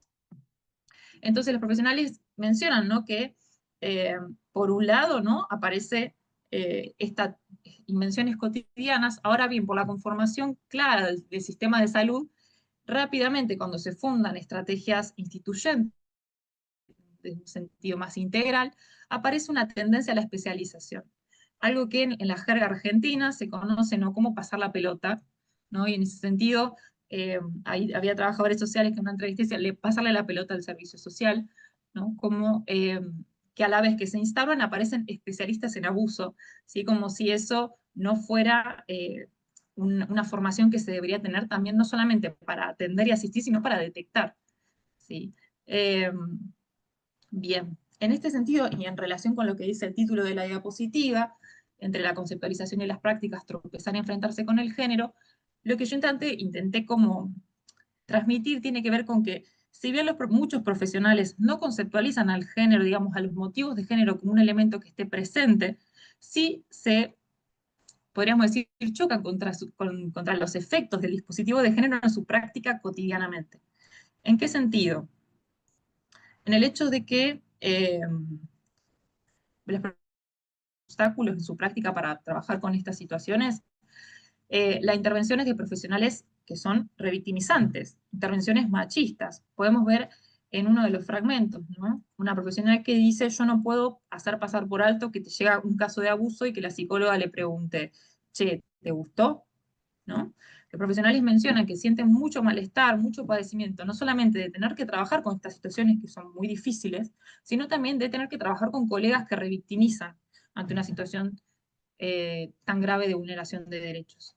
También otra de las cuestiones de los efectos tiene que ver con que, paradójicamente, cuando se devela una situación, ¿no?, de violencia sexual, se suele generar la exclusión familiar y comunitaria de las niñas y de sus madres, que suelen ser quienes las acompañan, lejos de una inclusión comunitaria. Entonces, otro de los efectos tiene que ver con la concentración económica y simbólica que tienen los varones en las comunidades, ¿no?, que son los varones agresores. Por otro lado, también mencionan como un problema la forma de operar de la justicia, ¿sí? Que María del Pilar ya mencionó en el anterior, los tiempos de la justicia, pero no solamente eso, la imposibilidad de protegerlas de sus agresores y también las intervenciones revictimizantes en el sistema judicial. Bien. En cuanto a los alcances y desafíos para el derecho a la atención en salud mental, lo que yo señalé fueron tres ejes, ¿sí?, tres núcleos problemáticos a partir de los cuales situé alcances y desafíos, sin intención de generar algo que sea bueno y malo, sino que son núcleos problemáticos a partir de los cuales podemos observar distintas cuestiones. Por un lado es algo que yo llamé como los tiempos de la atención y las condiciones de trabajo, un elemento muy, pero muy importante que apareció en la administración, digamos, cuando hice el trabajo de campo, tenía que ver con la constitución, cómo se encarna y cómo se significa el tiempo en las instituciones de los hospitales. Y algo que apareció mucho era la aceleración, ¿no? La aceleración en las narrativas, y no solamente en las maneras de hacer las entrevistas, sino también se ve en la observación, era constantemente caminar, ¿no?, hacer las preguntas caminando o hablar, y sorteando interrupciones todo el tiempo, ¿no?, del celular, de pacientes que venían, ¿no? Era una cuestión así, todo el tiempo y una profesional menciona esto como el correr y el atender, ¿no? Los profesionales claramente se puede observar que se encuentra una asimetría, ¿no?, entre el volumen de demandas, ¿no?, que hay en el sistema de salud público y las posibilidades de establecer respuestas a esas demandas, vinculados a las condiciones de trabajo en las que se encuentran los profesionales, ¿no? Eh, Digo, son profesionales que tienen pluriempleo, también donde, como mencioné, ¿no? La constitución de un trabajo, las formas de trabajo interdisciplinarios suelen ser formas de militancia, los mismos profesionales, eh, también por el lugar que tienen hoy en día, sigue apareciendo en el hospital como el lugar de referencia, eh, y ellos mencionan que el accionar de las políticas en salud suele ser como la metodología de bombero, ¿no? Operar apagando incendios, eh, de manera que eh, cuesta establecer formas de consolidación del trabajo, ¿sí? Que permitan generar cambios. Ahora bien, entre esta aceleración, lo que yo observé muchísimo tenía que ver con que cuando se lograban interrumpir estas condiciones, ¿no? De aceleración, lo que aparecía era la introducción de una demora y la pregunta, ¿sí? Eh, y las necesidades de pensar, de escribir, ¿sí? Y de compartir también, compartir el malestar. Las entrevistas han sido espacios donde los profesionales han compartido mucho el malestar con el que se encuentran. A su vez, otro de los núcleos que tomé fueron los paradigmas de salud que organizan los imaginarios por ¿sí? Porque claramente para el ejercicio, para que haya un acceso a la atención en salud mental, tiene que haber mejora de condiciones de trabajo de los profesionales, pero también una organización vinculada a un nuevo paradigma en salud, que en Argentina tenemos desde el 2010 la Ley Nacional de Salud Mental, y lo que se observa justamente es que hay una coexistencia, ¿no? De paradigmas. Por un lado, el paradigma psicopatológico manicomial, donde continúa operando la idea de salud mental como psicopatología. Yo esto no lo mencioné antes, pero me parece importante decirlo. La inclusión o sea, el trabajo con la violencia sexual, que fue un eje de indagación, implicó una ampliación del criterio de muestra, donde tuve que trabajar, digamos, también, o sea, decidí trabajar con profesionales del trabajo social, porque los servicios de salud mental están compuestos por psicólogos y psiquiatras y suelen operar a modo de servicio de psicopatología, ¿no? De manera que parecería que estas problemáticas no son propias del campo de salud mental, ¿no? Por eso pasa la... Y por otro lado, la implementación del paradigma de salud mental, ¿sí? Con espacios y lugares donde se da la valoración de la interdisciplina, como ya mencioné. Y por último, mencionar que otro de los elementos, los núcleos que tomé, es, siguiendo a Castoriadis, pensar que la perspectiva de género continúa siendo el punto ciego de los imaginarios profesionales, ¿sí? Porque la conceptualización de las niñas y sus problemáticas de salud mental sigue apareciendo como que son identidades pregenéricas. Y esto lo trabajé mucho en mi tesis, los sentidos acerca del género aparecen como una distribución epidemiológica, género igual sexo, ¿sí? O el género como un atributo psicológico o psicopatológico inherente a la feminidad. Las niñas tienen más intentos de suicidio que los niños, ¿no? Pero como esto, porque es un atributo de la feminidad. Y el género como un elemento que es social o exterior y que no es relevante para el trabajo en salud mental, ¿no? Pero a su vez, también observé, como dije, es que los organizan y generan estrategias de resistencia cotidiana para garantizar el derecho de las niñas a la atención en salud mental de manera integral. Así que bueno, voy a finalizar aquí.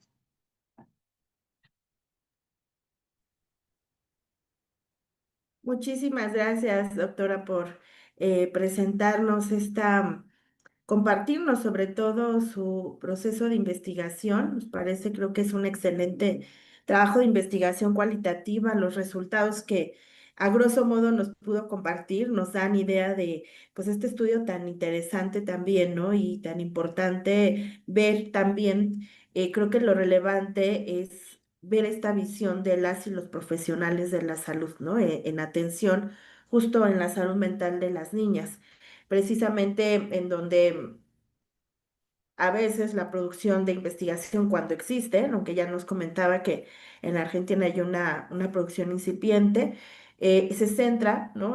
También en esta visión de los propios niñas y niños en cual es sumamente importante, pero de pronto la otra mirada de quienes atienden estas situaciones también es necesario explorarla, precisamente porque vamos encontrando estos paradigmas que ya bien nos compartía, estas formas de atención, no siempre tan humanizadas, ¿no? Que existen, y frente a situaciones tan complejas como la violencia sexual, ¿no?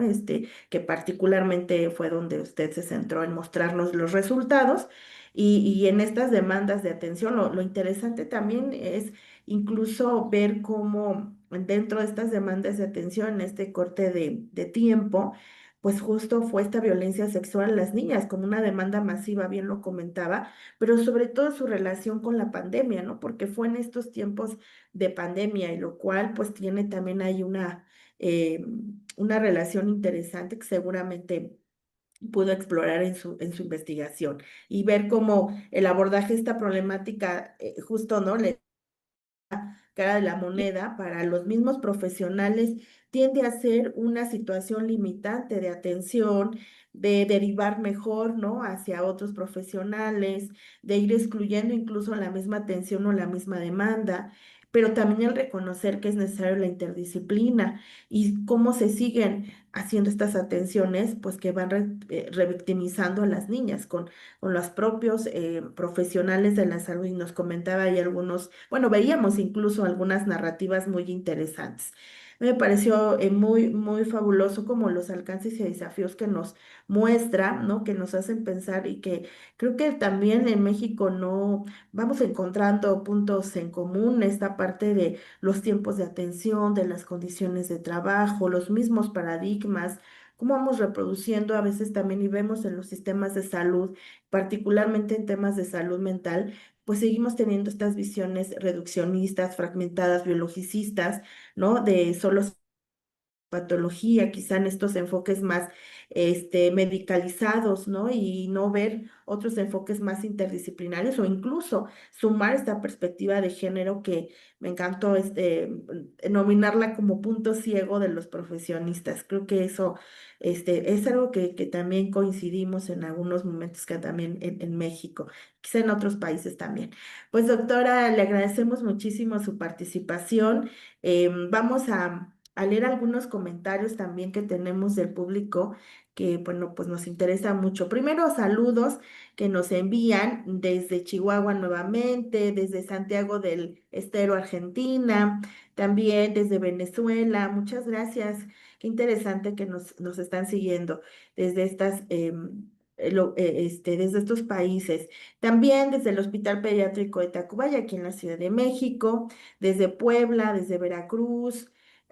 También nos están siguiendo desde el Hospital de la Mujer de la ciudad de Morelia, Michoacán, eh, de La Paz, Bolivia, del Estado de México, de Jalisco también, de España, nos están también viendo desde Ecuador nuevamente, desde el Estado de México. Pues muchísimas gracias a todas y a todos por sus saludos, por estar aquí acompañándonos en esta sesión tan interesante. Y voy a permitirme leer dos comentarios que tenemos al respecto de la disertación de la doctora. Miriam Ovalle nos menciona los derechos de niñas, niños y adolescentes deben estar presentes no solo en letra, leyes, pactos, convenios, sino en la vida real de todas las infancias, en especial las que requieren una atención prioritaria, ¿no? Ella lo menciona algunas incluso sin familia. Alejandro nos dice, tenemos que poner en práctica las políticas públicas y leyes de protección. Se deben de poner en práctica esto empezando dentro de la familia. Bueno, pues son algunos comentarios que van reflexionando, por supuesto, nuestro público y que van sumando a las disertaciones que amablemente nos están haciendo nuestras ponentes. Y bueno, pues vamos a finalizar esta mesa con la presencia de la doctora Esperanza Cabrera Díaz, que también tengo el placer de saludarle y de presentar a todas y a todos ustedes. Ella nos acompaña desde Colombia y voy a dar a lectura algunos de sus datos curriculares. La doctora Cabrera, pues es doctora en bioética por la Universidad El Bosque en Bogotá, Colombia. Tiene una maestría en educación y desarrollo comunitario por CINDE, Universidad Surcolombiana en la ciudad de Neiva.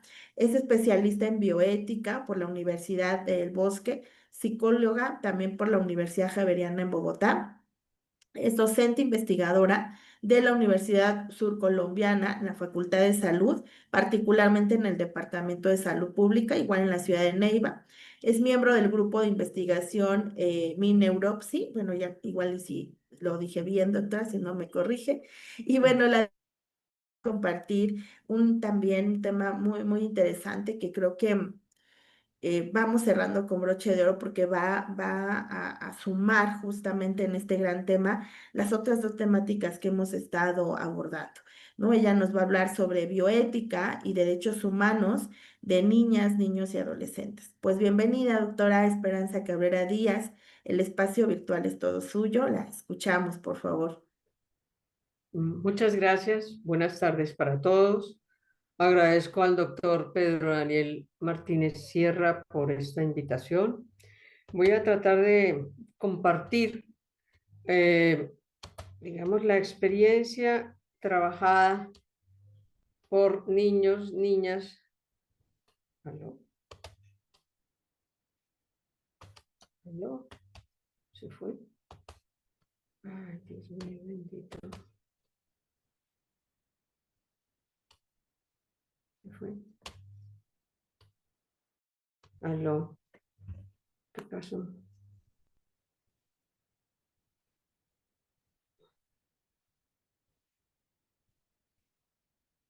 ¿Aló? ¿Aló? ¿Aló? ¿Me están escuchando? Sí, No le sé, estamos aquí, escuchando, Sí, doctora, la doctora, aquí se escuchamos. perdió absolutamente toda la imagen. No sé qué pero pasó. no podemos ver su presentación. Aún todavía no se... No, es que yo no las estoy viendo a ustedes. Un Ok. minuto. A ver si ahí. Ahí va ya, Ahí ya se ve. Creo proyectándose. que no la voy a tocar más porque si no se me puede desconfigurar. Claro, ¿Sí? doctora, adelante. Bueno, voy a tratar de compartir la experiencia de muchos años sobre el trabajo de niños y niñas desde la bioética. He trabajado mucho tiempo cuando escuchaba a la doctora anterior, a la doctora María Manuela. Tenemos muchas cosas en común porque he trabajado también muchísimo sobre maltrato infantil y violencia intrafamiliar y desde el doctorado, pues realicé toda la reflexión desde la bioética. Y voy a tratar de compartir esto. Creo que tradicionalmente se desconoce el niño como persona. ¿Y cómo se observa eso? Pues porque se desconoce la dignidad, la individualidad, la integridad, la identidad de todo niño. El ejercicio de poder, y voy a enfocar esta exposición desde el punto de vista de Foucault, de Charles Foucault. Eh, el ejercicio del poder de padres, madres, familia, instituciones, conforman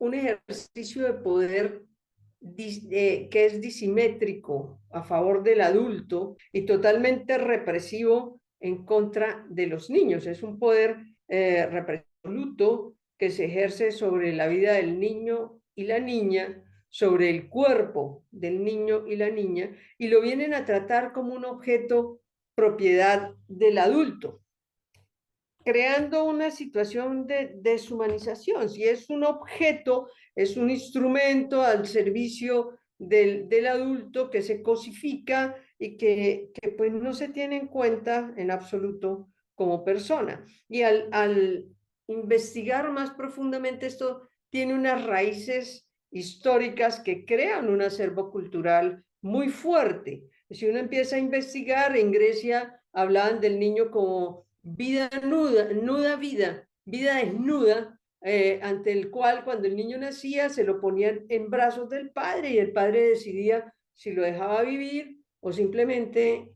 lo tiraba contra las piedras para que el niño muriera, ¿no? Nada protegía al niño o la niña.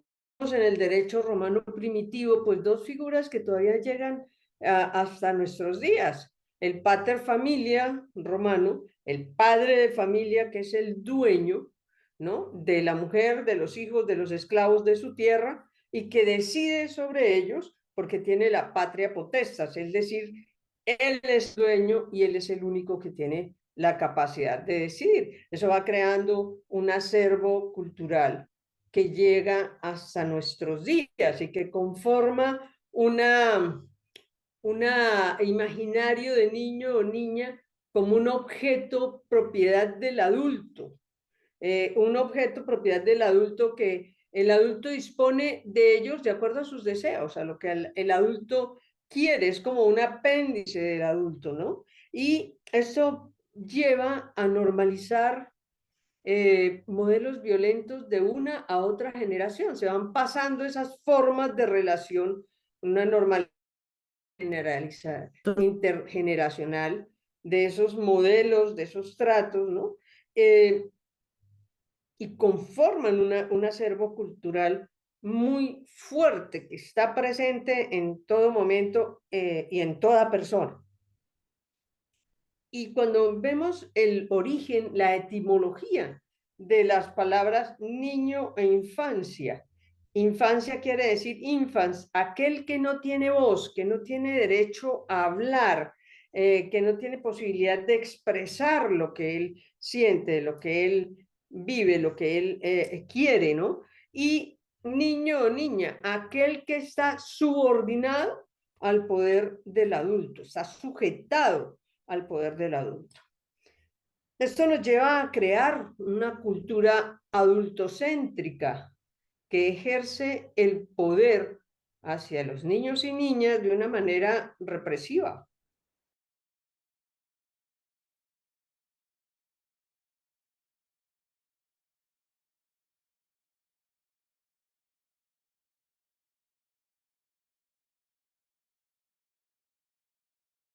Vertical de obediencia y servicio hacia los padres, y la función de los padres pues es ejercer el poder para vigilar y controlar a ese niño, pero como objeto está excluido del género humano.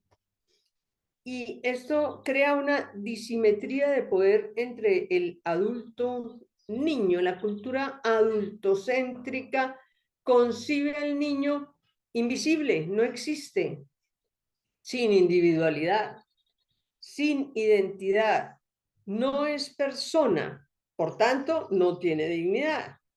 Es un objeto que se puede aniquilar, que se puede destruir, porque no tiene una condición humana. No existe como persona, y si no existe como persona, pues carece de derechos.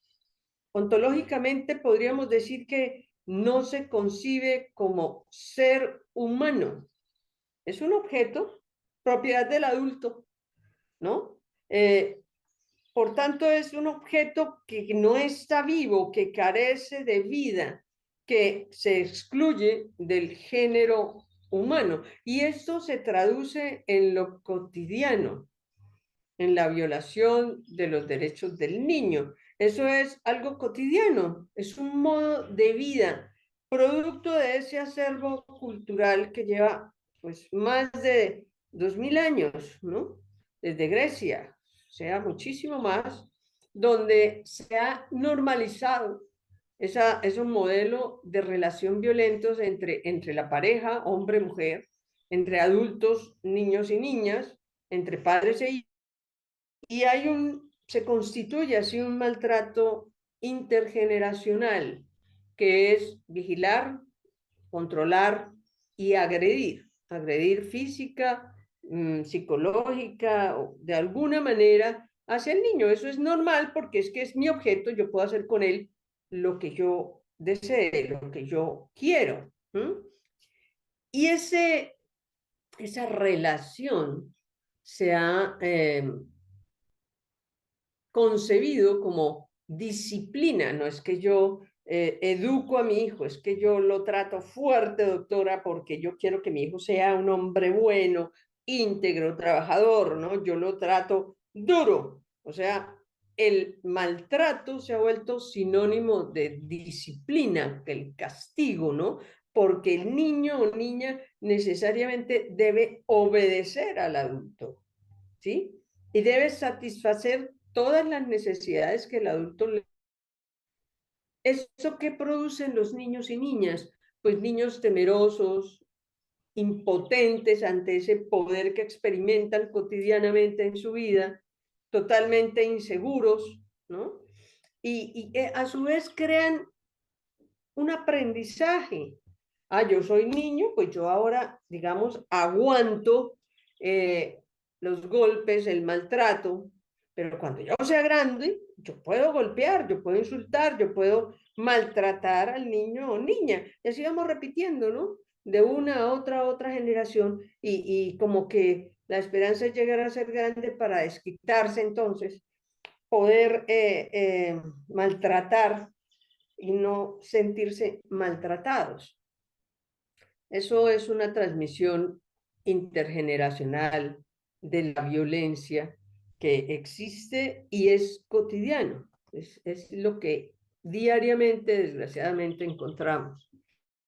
La niña, pues frente al adulto, es un apéndice, un objeto de su poder que está sometido a cómo ejercita, cómo ejerce el poder el adulto.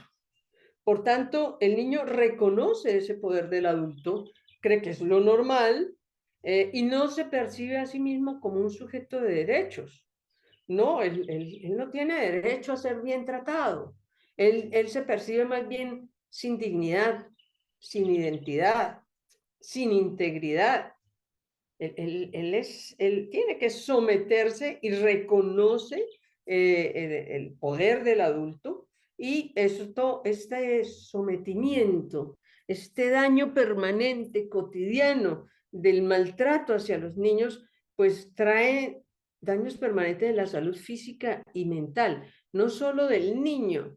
Ya Felitti hablaba de las experiencias adversas, es decir, son personas que cuando llegan a la adultez, pues van a tener problemas mentales, problemas de enfermedad física y mental muy serios, precisamente por este ejercicio violento del poder del adulto hacia el niño, ¿no? Felitti tiene aproximadamente unas 82 enfermedades detectadas por este maltrato constante, significativo, ¿no?, del adulto hacia el niño.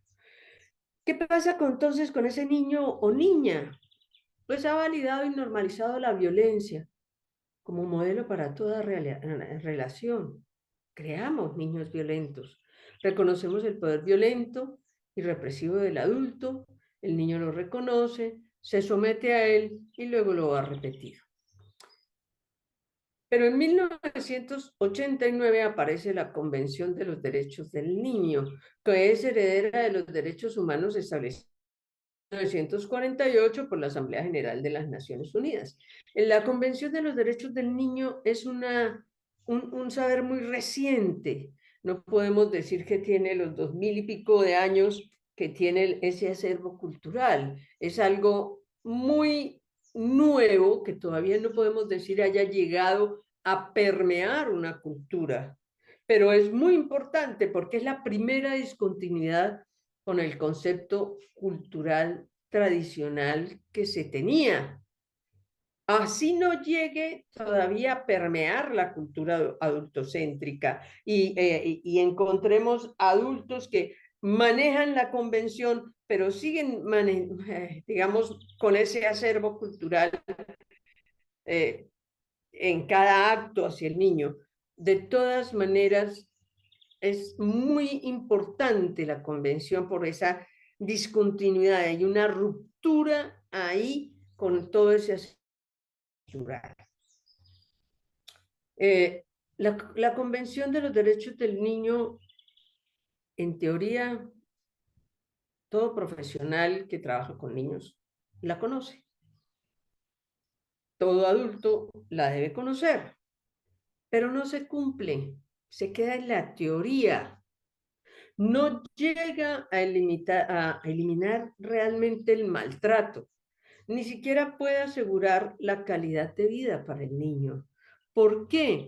Porque si vemos este problema desde lo que plantea Foucault, él dice que para salvar la discrepancia que hay entre la teoría y la práctica de la convención, hay que abandonar el discurso adulto que piensa al niño y niña como carente, como menor de edad, como incapaz, inhábil de comprensión, sin entendimiento, ¿no? Hay que mirarlo desde otro enfoque, desde otro paradigma.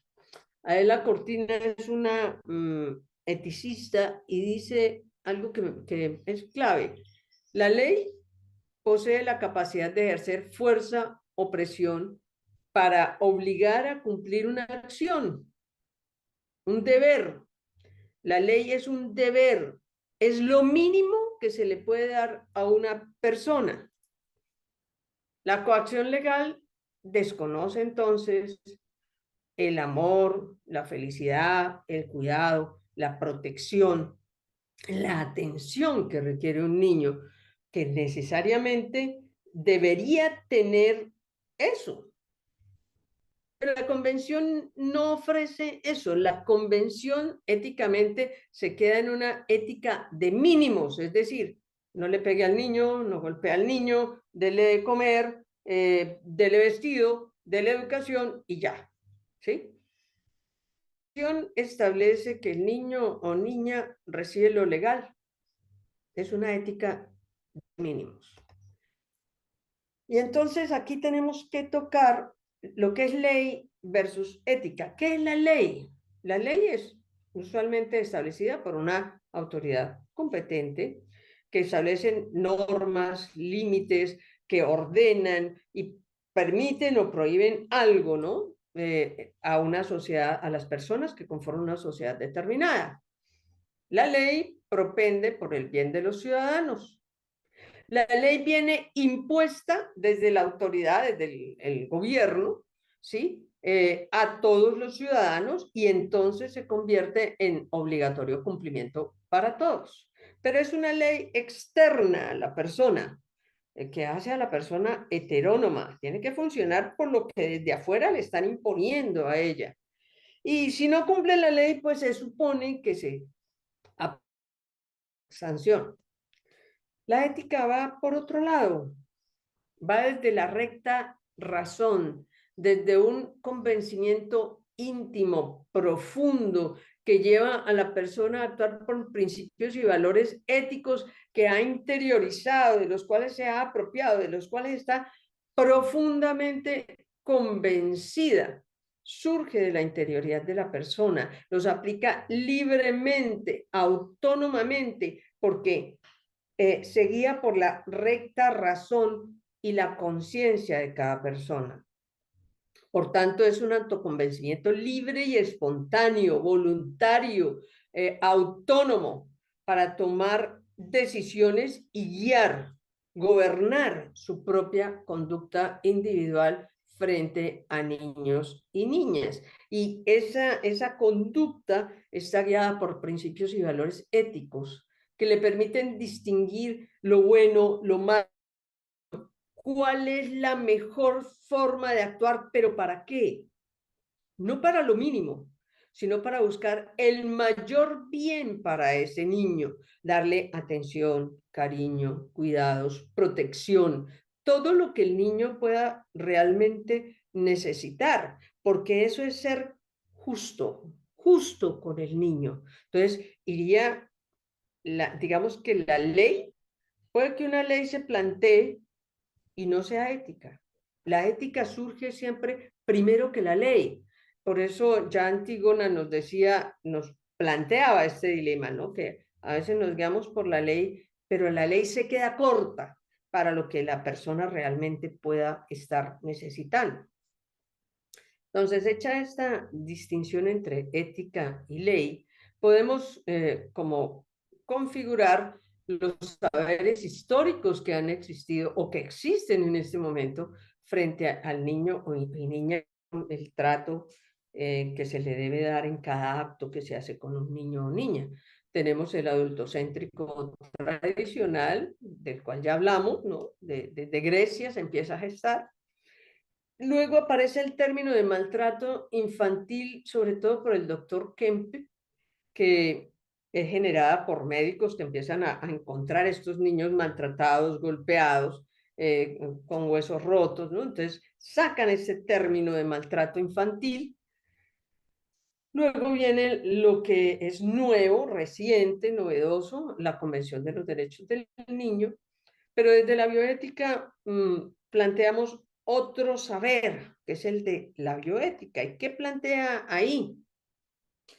Adela Cortina dice que la bioética debe focalizar su interés en la vida de los niños y niñas maltratados, esa vida que está en riesgo, vida que se expresa cercenada, cortada, que no...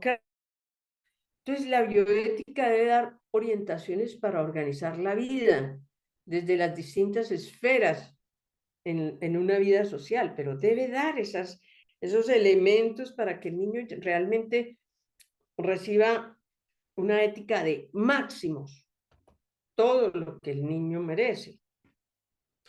Entonces, desde la bioética, ¿qué se plantea?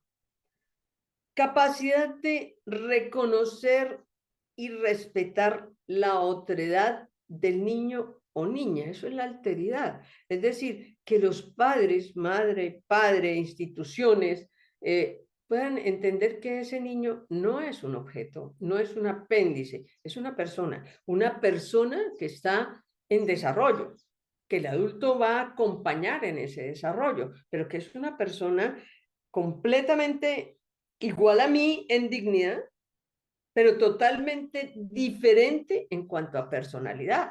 Y eso implica reconocer al niño la dignidad, la individualidad, la integridad y respetarlo, respetarlo. Y eso implica que el niño es una persona en desarrollo y formación, con su propia identidad, diferente a la de los padres, y con su propia individualidad. Es una individuación propia. Es conformar una persona, es acompañar a una persona en formación, una persona que es totalmente diferente al padre y a la madre. Desde la bioética implica incluir y devolver al niño y a la niña su pertenencia al género humano como persona y concebirlo como persona valiosa, buena, que merece respeto.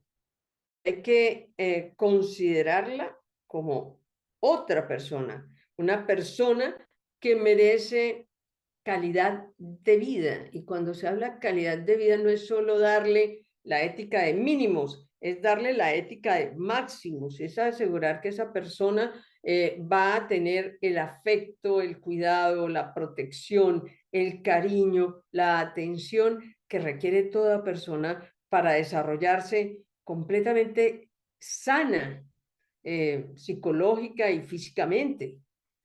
Es eso, es el desarrollo de todas las capacidades y potencialidades propiamente humanas que cada niño trae.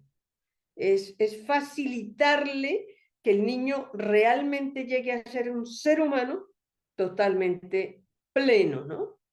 Esto es la ética de máximos, lo que plantea la bioética, que sería una propuesta que va mucho más allá de una ética de máximos. Pero para lograr esto, ¿qué se requiere? Se requiere mucho trabajo. Educar en la ética de la dignidad a todo adulto que tenga que ver con niños, padres, madres, psicoterapeutas, abogados, trabajadoras sociales, todos. Educar en la ética de dignidad. El niño es una persona que tiene dignidad valiosa y que merece respeto. ¿Para qué? Para ir permeando esa cultura adultocéntrica que hemos recibido como un acervo cultural muy fuerte que nos determina a todos en esa relación, en ese trato que brindamos a los niños. Y eso implica que se debe propiciar esa reflexión ética sobre los principios morales subyacentes a toda acción que realiza el adulto frente al niño o niña. Deberíamos tener la capacidad de, cuando un adulto hace algo una acción concreta, sentarnos a reflexionar con ese adulto para que mire, reflexione qué principio moral aplicó ahí, o realmente no hay ninguno y está violando de su dignidad, su respeto, su valor al niño. Eso implica no solo trabajar con adultos, sino también con niños y niñas, porque acordémonos que el niño se ha sometido al poder del adulto y lo reconoce y lo valida y lo aprende y lo repite. Entonces hay que formar en bioética de la dignidad a los niños y niñas. Yo diría, el reto es muy grande porque es formar en bioética, la ética del cuidado de la vida y de la dignidad de niños y niñas. Muchas gracias. Muchas gracias también a usted, doctora Cabrera, por esta excelente presentación, también cuestiones históricas, culturales, incluso ontológicas también, respecto al trato con niñas, niños y adolescentes, el papel fundamental de la bioética, de la ética, justamente para reconocer a este niño, a esta niña y a este adolescente como personas, ¿no? En esta integridad, dignidad, en esta identidad y en esta singularidad, por supuesto, y no verlos como objetos, como instrumentos. Pues bueno, tendríamos muchas reflexiones al respecto, pero yo más bien quiero dar paso a la voz de los asistentes que tienen alguna serie de preguntas. Primero, nos envían muchos saludos, también felicitaciones a cada una de ustedes por estas excelentes presentaciones que nos han dado en estos momentos. Y me gustaría, pues bueno, ir agrupando estas preguntas, si me lo permiten, para que podamos dar respuesta. Hay algunas muy dirigidas para cada una de ustedes, otras son muy generales, como estas dos primeras preguntas que las voy a unificar porque van sobre la misma idea, tanto de Leonardo, Juan Hernández como de Mercedes Rodríguez nos dicen, ¿es válido en pleno siglo XXI seguir diciéndoles infantes con discapacidad o sería mejor utilizar otra terminología? ¿Es correcto decir persona con discapacidad? Estas son como dos preguntas que son sobre la misma línea. Y una pregunta más en este, digamos, en este primer corte de tres preguntas. Nos dice Jorge León, ¿cómo actuar en contextos donde los gobiernos de extrema derecha niegan la inclusión de personas con discapacidad y mucho menos a niñas, niños y adolescentes con discapacidad? Él pone un poco el contexto de Ecuador, pero bueno, en general, pues puede ser también cualquier otro país. Entonces, si quieren hacer alguna mención al respecto, por favor. Bien, pues yo creo que sí que es correcto hablar de infantes, niños o niñas con discapacidad, más que impedido, discapacitado, minusválido y todo se utiliza. Y es verdad que hay determinados gobiernos que en este momento están recortando los recursos para las personas con discapacidad o para los centros, y sí que es verdad que eso es una falta de conciencia, ¿no? De estos gobiernos. Y sintiéndolo mucho, lo que normalmente se hace, pues es, y siempre ha sido así, que los movimientos asociativos, ¿no? De familias, de centros, son los que realmente reivindican estos derechos. Bueno, se puede recurrir eh, o sancionar a estos gobiernos desde distintas organizaciones internacionales, y eso es algo que hay que pedir, simplemente. Muchas Vale, gracias, doctora, de también nada. por la respuesta. Pues vamos, si me permiten, pasar como al otro rubro de preguntas. En este caso, Flor de María Zavala Cueva nos dice, ¿cuál o cuáles son las propuestas de solución que se realizan en materia de salud mental de las niñas en el estudio? Jorge León menciona y nos pregunta, ¿existen herramientas de primeros auxilios para atender la salud mental que puedan aplicar personas cuidadoras de niñas, niños y adolescentes? Y por último, Flor de María Zavala nuevamente podría compartirnos la experiencia desde algunos países que han utilizado, bueno, esta es otra pregunta que ahorita la voy a retomar, y más bien termino con esta participación de la salud mental en niñas, con Débora Herrera, que nos dice, en dichas infancias y adolescencias, alguna experiencia de cómo lograr su participación y expresión de necesidades. Entonces, yo creo que doctora María Manuela van dirigida hacia usted estas preguntas, por favor. Hola. Bueno, las propuestas que se hizo en mi tesis y que escuchando a Esperanza pensaba un poco en esto a la luz de lo que ella dijo. Eh, en sí, claramente, a ver, yo indagué en hospitales, segundo y tercer nivel de atención, que suele ser el nivel que tiene más inversión, y así todo, así estamos. Eh, entonces, me parece que obviamente mejorar las condiciones de trabajo de los profesionales, sobre todo, digo, una población con la que no trabajé, que es el primer nivel de atención en salud, ¿sí? No solamente en el sistema de salud, sino también en el sistema de promoción y protección integral de los derechos de las infancias, ¿sí?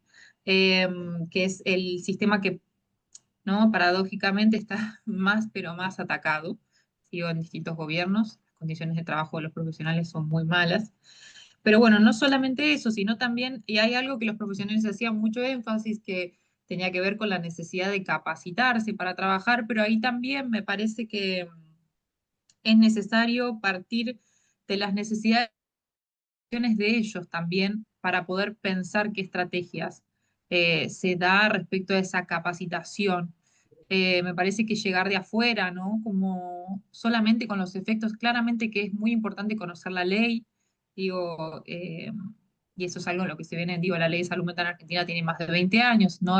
Hoy en día, y la ley, la ratificación de los derechos del niño, la ley de promoción y protección integral de los derechos del niño en Argentina también tiene 20 años y demás, pero me parece que a la luz de las cuestiones que se ve, poder relevar y alojar también el malestar de los profesionales tiene que ser un elemento muy importante en la construcción de las políticas, porque lo que suele suceder, y esto yo lo trabajé respecto, por ejemplo, a el acceso a la interrupción voluntaria del embarazo en Argentina, que se sancionó en el 2021, que fue un avance muy importante, pero así todo, las profesionales que tenían que trabajar con estas cuestiones eran, ellas mencionaban la necesidad de poder trabajar con el imaginario de que hay niñas embarazadas y hay niñas que abortan, digo, eso era lo que más les costaba pensar y eran paradójicamente cosas que no se habían creado, dispositivos para que no se habían creado nuevos puestos de trabajo, sino que eran aquellas que habían potencializado, e instituido estos espacios a las que se les seguía pidiendo, ¿no? Y ellas decían, necesitamos parar un poco y pensar, necesitamos un tiempo, necesitamos ayuda, ¿no? Así que bueno, por ese lado eso, ¿no? Tiene que ser un abordaje que contemple distintos aspectos y yo creo que partiendo de esas necesidades y de esas afectaciones los propios profesionales. Y no sé si respondí Sí, o doctora, no. muchas gracias. Gracias, gracias. Ok. Tenemos una siguiente pregunta. Quisiéramos leerles todas, pero bueno, estamos sobre los tiempos. Pero esta me parece importante y creo que va dirigida también para la doctora Munera. Nos dice Flor de María Zavala, ¿podría compartirnos la experiencia desde algunos países que han utilizado la mediación como forma eficiente de solución de conflictos relacionados con niños y adolescentes? Sí, en este sentido está la experiencia de Estados Unidos, que tiene varias leyes, sobre todo una donde se resuelven todos los conflictos de acceso a colegio y otra como para evitar la, la exclusión, ¿no? En ese sentido, creo que también en Canadá y otros que tienen como otros organismos como el defensor de las personas con discapacidad, ¿no? Y a partir de ahí se defienden todos los derechos de las personas con discapacidad. Es muy interesante la experiencia de Estados Unidos en este sentido. Claro, muchas gracias, doctora. Y pues bueno, estamos, insisto, sobre tiempos. Nos gustaría leer a todos los asistentes, les comento que agradecemos sus preguntas.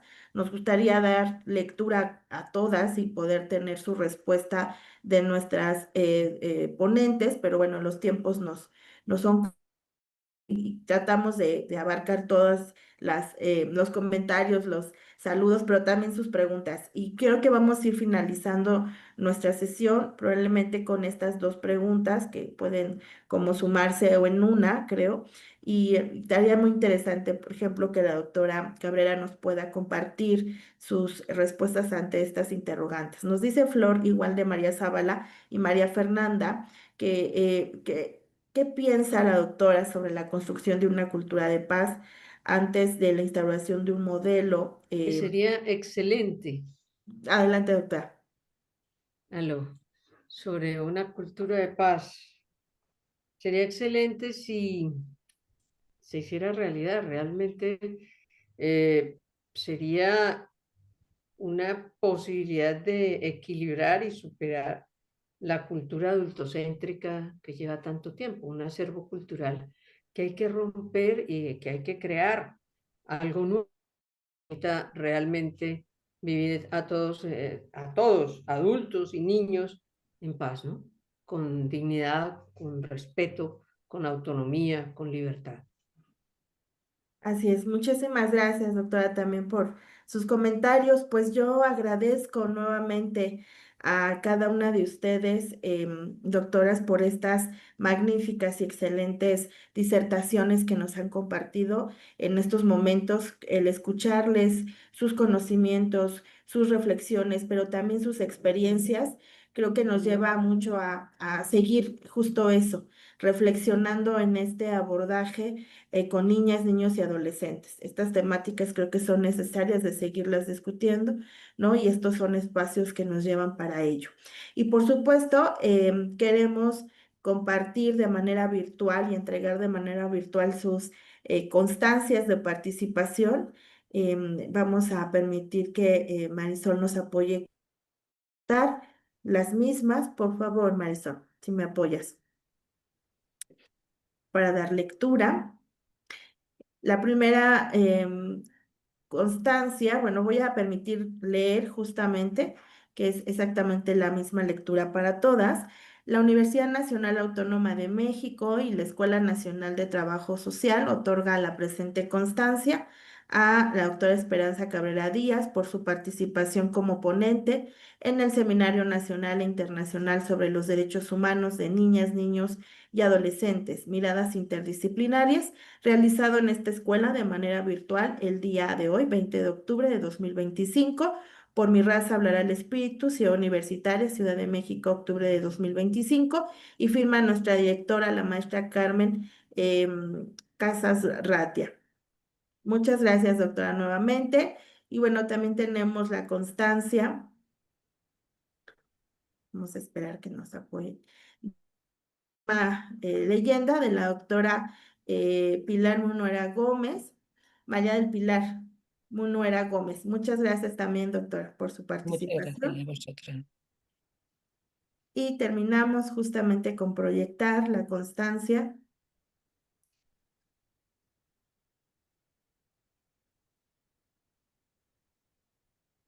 de la doctora también, María Manuela Grace.